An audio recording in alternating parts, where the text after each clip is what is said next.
હરેક જીવને પરમાત્માએ સ્વતંત્ર બનાવ્યો છે. પોતાનું કલ્યાણ કરવા માટે હરેક જીવ સ્વતંત્ર છે. સ્વતંત્ર પણ છે અને પાછો પરતંત્ર પણ છે. આમ જોવો તો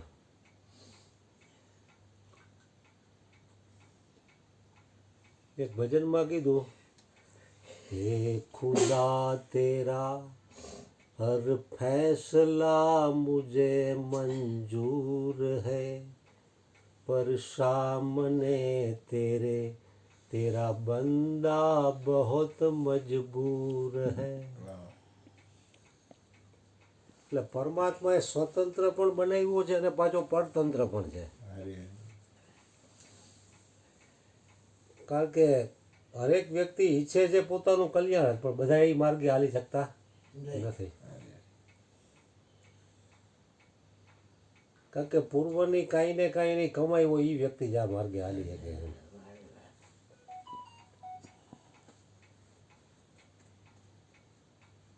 વૃંદાવનમાં એક સંત થઈ ગયા, એ કોઈ પણ વ્યક્તિનું ખંડન કરે નહીં.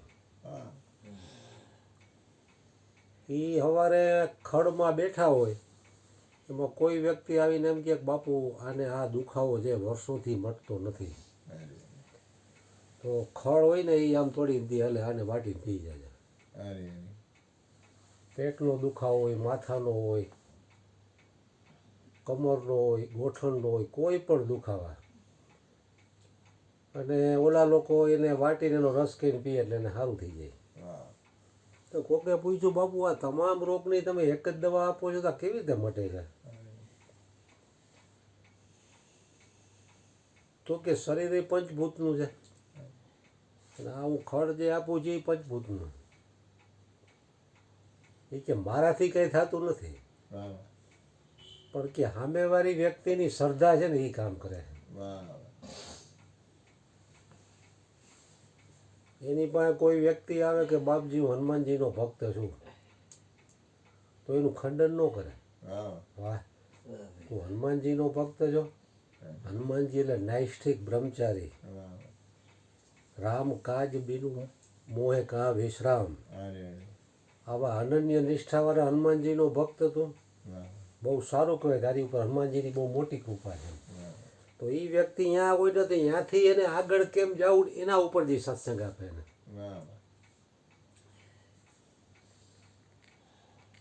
કોઈ એમ કે આ કૃષ્ણનો ભક્ત હો, કૃષ્ણ જેવો તો કોઈ દેવ નહીં.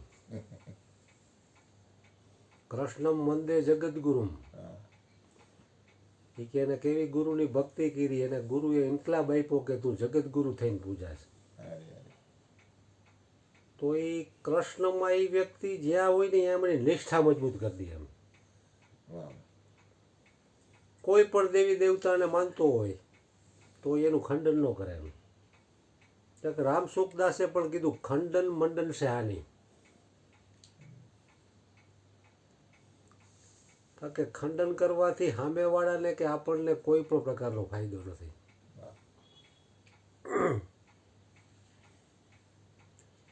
રામ સુખદાસ કે તમે વાતો બધાની સત્સંગની સાંભળો, કોઈ શાસ્ત્રો વાંચો, એની કોઈ ના નથી, પણ એમાં એક સાર્વજનિક વાત જે હોય ને એ તમારે માંડી રાખવી. એમ આમ જુઓ તો અમુક આ રામ શર્મા આચાર્ય થઈ ગયા, હરિદ્વારમાં એનો આશ્રમ છે, ગાયત્રી ઉપાસક.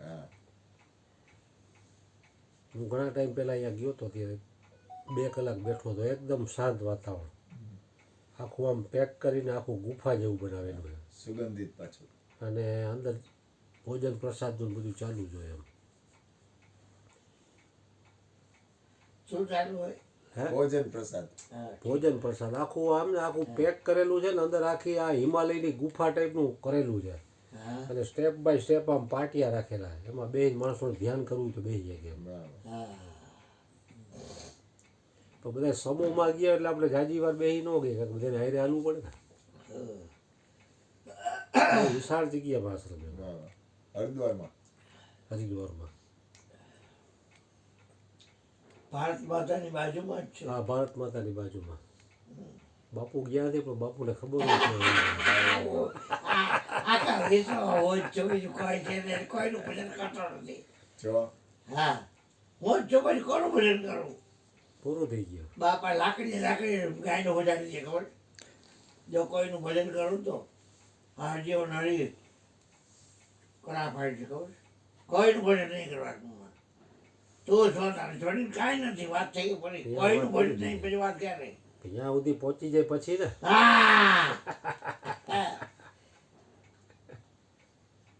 આપણે ક્યાં આવે એટલે મેં મને બોલાવું કીધું કહી દીધું કે મારા ઘરમાં આવું હોય તારું ભજન શીખવું હોય તો આવજે ને ન આવતો. એને પોતાનું ભજન શીખવામાં વર્ષો વહી જાય. તો એકવાર આવ્યા ભેગું કઈ પોતાનું ભજન શીખી નથી જવાનું. હા, સમય લાગે એના માટે એમ. કારણ કે પરનું ભજન કરવું જ સહેલું છે. હા, પોતાનું ભજન કરવું ને એ જ કઠિન છે. હા, કરો ને તો પરનું કરો. આપણે ક્યાં વાંધો છે? પરનું અમે મૂકીને સોનું કરવા હાટું તો અહીં ધક્કા ખાઈ આવી જાય. હા, તો ગુરુના વાક્ય રહી જવું પડે. સોનું કરવા માટે જ મહેનત છે આ બધી એમ. કારણ કે પરનું ભજન કે ચિંતન છે ને સહેજ પીડ્યું છે એમ. બાપા મોગલતા નંદાભાઈને એને કે હરુણીઓ શું કરે જોયા હો તો? પૂજા પાઠ કરે છે કાંઈ? એટલે પેલા મને પાટિયું હતું. હા, અને આ બધા ભગવાન હતા. દીવો વળતો હોય ને ફૂલ બધું ચડાવેલા હોય ને. પણ હા મને ખબર પડી કે આ વિશ્વમાં હું જ છું. એટલે મેં માળા બાળા અગરબત્તી બગરબત્તી દીવા બીવા બધું બંધ કરી દીધું. કાંઈ બોલું નહીં. નંદાભાઈ અરુણભાઈ જય ગુરુ મહારાજ જય ભગવાન. મેં જય ભગવાન જય ભગવાન. શું કરો છો? મેં કરવાનું બધું કાચું છે કાના, કાંઈ કરતો નથી. કાંઈક તો કરતા હશો. મેં કાંઈ કરતો નથી. ન કરવાનું કારણ મારા સિવાય કોઈ છે જ નહીં. કોનું ભજન કરું? કરવું એ કરે. કોઈને હું ના ન પાડું. પણ હું નથી કરતો. તમે મને પૂછ્યો ને, હું નથી કરતો. આ મયુર રામ રાસણ જાય તો હું રોકું નહીં, ભલે જ જાય.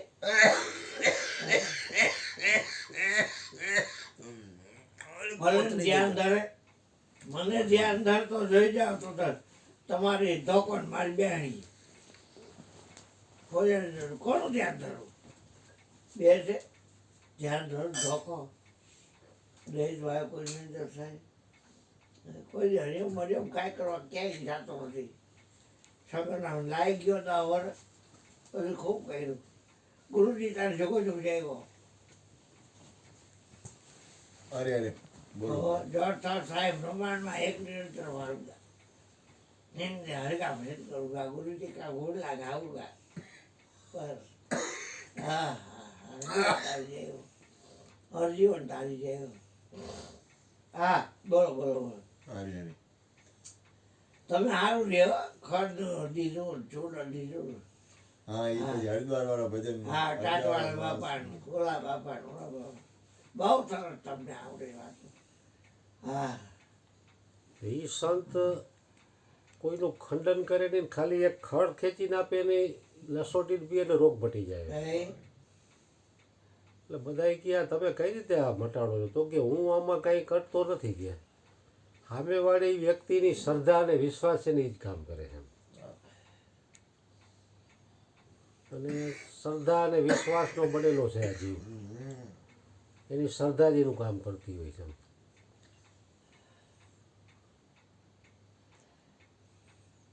એટલે એકનું ભજન કરવું એ જ કઠિન છે. અનેકનું તો સહેજે સહેજે પડ્યું છે.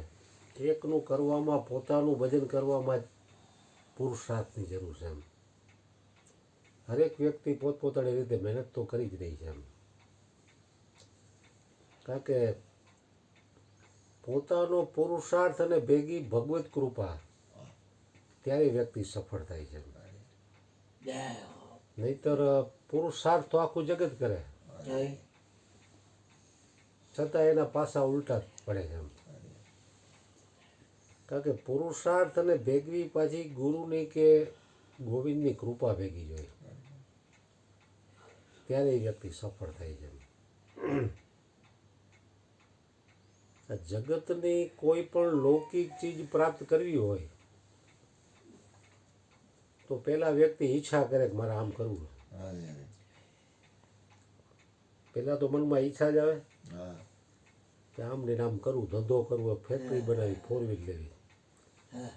પછી દઢ નિશ્ચય થાય એટલે એ પ્રમાણે પુરુષાર્થ કરવો પડે.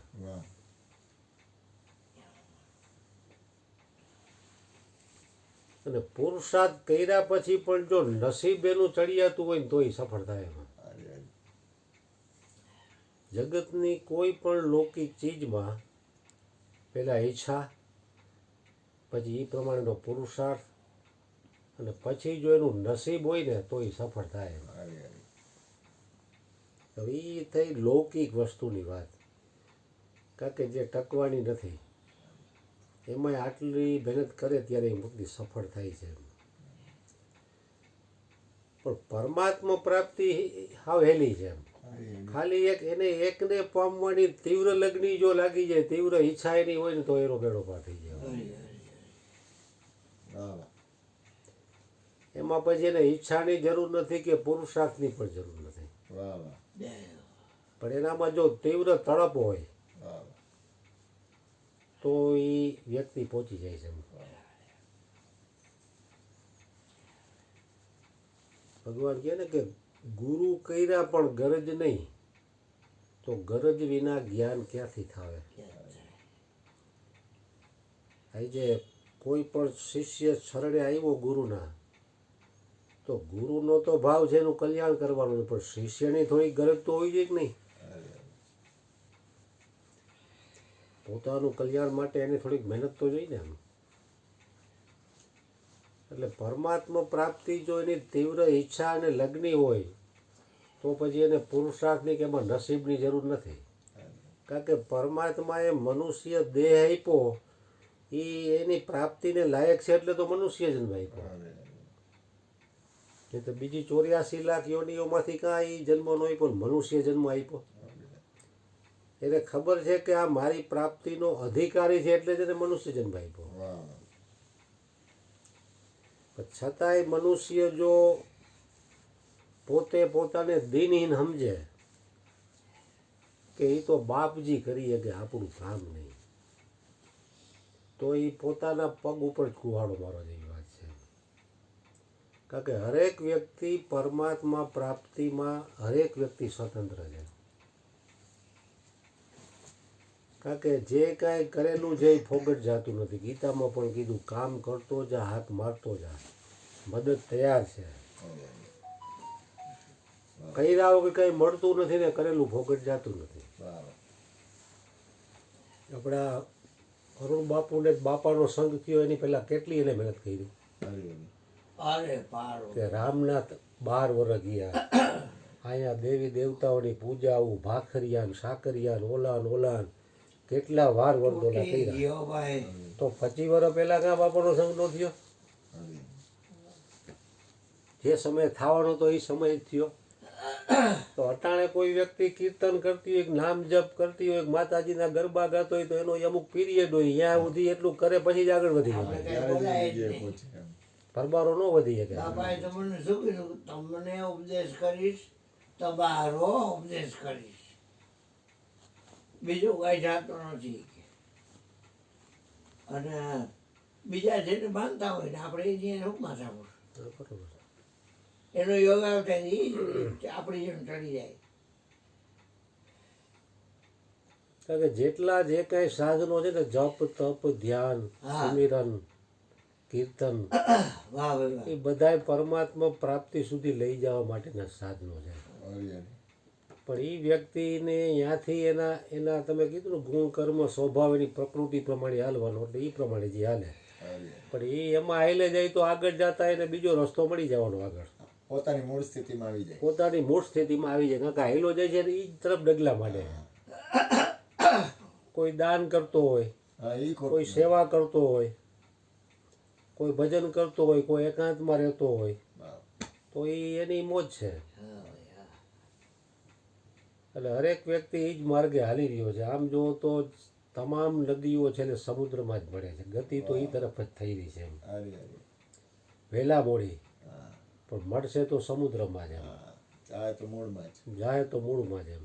એનું જ પ્રાગટ્ય છે તો એમાં જ જાય ને. એનું જ પ્રાગટ્ય. અને મારું જીવ પણ પરમાત્માનું જ અંશ છે, તો એ તરફ જ જવાનો. જીવ અવિનાશી. મમે વાંસો જીવ લોકે જીવ ભૂત સનાતન. હે અર્જુન, ये જીવાત્મા મેરા ही સનાતન અંશ है. હારી હારી. એટલે એ તરફ જ એની ગતિ છે. ગતિ અનેક પ્રકારની છે, હા રસ્તા અનેક છે, પણ મંજિલ એક છે એમ. હા એટલે હરેક વ્યક્તિ પોતપોતાની સ્થિતિ પ્રમાણે, ગતિ પ્રમાણે એ જ તરફ હાલ્યો જાય છે. અને જેની જેટલી લો છે એટલો એ વ્યક્તિ ઝડપથી પહોંચે. વાહ વાહ. કારણ કે લો એટલી હોય તો પછી એને સંસારના વિઘ્નોને એ ઠેબુ મારી નીકળી જાય એમ. હા કારણ કે અંદર ખાને કાંઈ મોહ પડ્યો હોય, વાસના પડી હોય, તો એ એને રોકાણ થઈ જાય છે એનું એમાં. કારણ કે મંજિલ લાંબી થઈ જાય, પછી રોકાણ થઈ જાય એટલે એ રોકાઈ જાય અહીંયા. હારી. અને પરમાત્મા તો કોઈ પણ પરિસ્થિતિ મોકલે છે તો એ વ્યક્તિના કલ્યાણ માટે જ મોકલે છે. પણ આપણે એટલે કે મારે મારી રીતે ગોઠવી લેવું હોય એટલે મને એમ લાગે કે આ પરિસ્થિતિ બરોબર નથી. જેવી રીતે શેરીમાં છોકરા રમતા હોય હા અને એમાં છોકરાઓ બાજે, તો એની માં આવે છોકરાની, તો એ પોતાના છોકરાને તમાચો મારે પહેલાં હારી હારી. કે ઘરમાં કરતો કેમ બાજે થાય. હારી. બીજાને તમાચો મારે તો બાજવાનું થાય, હા બધું થાય. પોતાને તમાચો મારે. કારણ કે પોતાનો છે ને, હારી હારી. તમાચો હંમેશા પોતાના ઉપર જાય, હારી હારી. એને કઈ હગાય એને કઈ શકાય એમ. મનાવી એને લેવાય. પણ કાંઈ મીઠાઈ વેચવી હોય તો એ બધાને વેચે, હા તમાચો મારો હોય તો પોતાને જ મારે. હારી હારી. એટલે પરમાત્માનો કાંઈ પણ લૌકિક તમાચો પડે હા તો એ પરમાત્મા પોતાનો માનીને તમાચો મારે છે. પણ જીવની અંદર કાંઈ ને કાંઈ ઈચ્છા વાસના હોય ને, એટલે એ એને અવળું ખૂજે. કારણ કે એની ઈચ્છા એ પોતાની અનુકૂળ પરિસ્થિતિ માટે ભજન કરતો હોય. એમાં જો વિઘ્ન આવે એટલે એમ થાય કે આટલું આટલું ભજન કરી તો સારું આપણે આમ.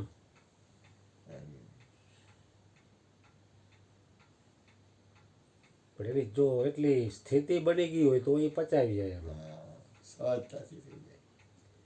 पूरे है वही मर्द जो हर हाल में खुश है. હા मिला अगर माल तो माल में भी खुश है. अगर हो गए कंगाल तो कंगाली में भी खुश है. વાહ એટલે એ જો એને ભજન પહોંચ્યું હોય તો જ એ શબ્દો નીકળી જાય. કે નહીંતર તો હું છે બાપુ કે ને અનુકૂળ પરિસ્થિતિમાં ગાલના ગટા નીકળી જાય અને પ્રતિકૂળમાં પછી પેટને વાવ બે એક થઈ જાય, સુદામાની જાય. હારી હારી. એટલે સુખ અને દુઃખ તો અજ્ઞાનીને આવે છે અને જ્ઞાનીને આવે છે. પણ જ્ઞાની છે એ સમજણથી પચાવી લે છે હારી હારી. અને અજ્ઞાની છે એ ઓય માળીને ઓય બાપલિયા કરે. દુઃખ તો એને પચાવવું જ પડશે એમ, પણ હસતા હસતા પચાવે છે જ્ઞાની, અને જગતના લોકો રોતા રોતા પચાવે છે. હારી હારી. खून पसीना बहाता जा, तान के चादर सोता जा, હા तू हंसता जा या रोता जा, ये नाव તો હિલતી ही जाएगी. હા સુખ અને દુઃખના ટબુકિયા તો આવવાના જ. તું હસતો જાતો ભલે, રોતો જાતો ભલે, આવવાનું સીધું આવશે જ એમ. હારી હારી. એટલે ગુરુની કૃપા હોય અને શિષ્યની કાંઈક લગ્ન હોય તો એના માટે પરમાત્મા પ્રાપ્તિ થવી કે પોતાનું કલ્યાણ કરવું કઠિન નથી. અને જેને કાંઈ કરવું જ નથી એના માટે કોઈ રસ્તો નથી. અને એ પ્રમાણે હાલવા સર્જાયેલો હોય. હા એમ. આમાં કીધું ને કે અંધકાર અને પ્રકાશ બેય જરૂરી છે. હારી હારી. કારણ કે સજ્જન અને દુર્જન બેયની જરૂર છે. હારી હારી. બધાય જો સજ્જનો જોઈ તો એને સજ્જનને સજ્જન કેવો કેવી પૂરું રીતે થઈ જાય તો વ્યવસ્થા બગડી જાય. વ્યવસ્થા બગડી જાય. એટલે પરમાત્માએ જે કંઈ રચી રાખ્યું છે એ બરોબર જ છે. સંસાર આખો પરમાત્માનો બનાવેલો છે, એમાં ક્યાંય આપણે ભૂલ કાઢી શકાય એવું નથી. ભૂલ કાઢવી જોઈએ તો પોતાની ભૂલ સુધારીને આગળ વધવાની છે. સદગુરુ મહારાજની જય. બાર બાર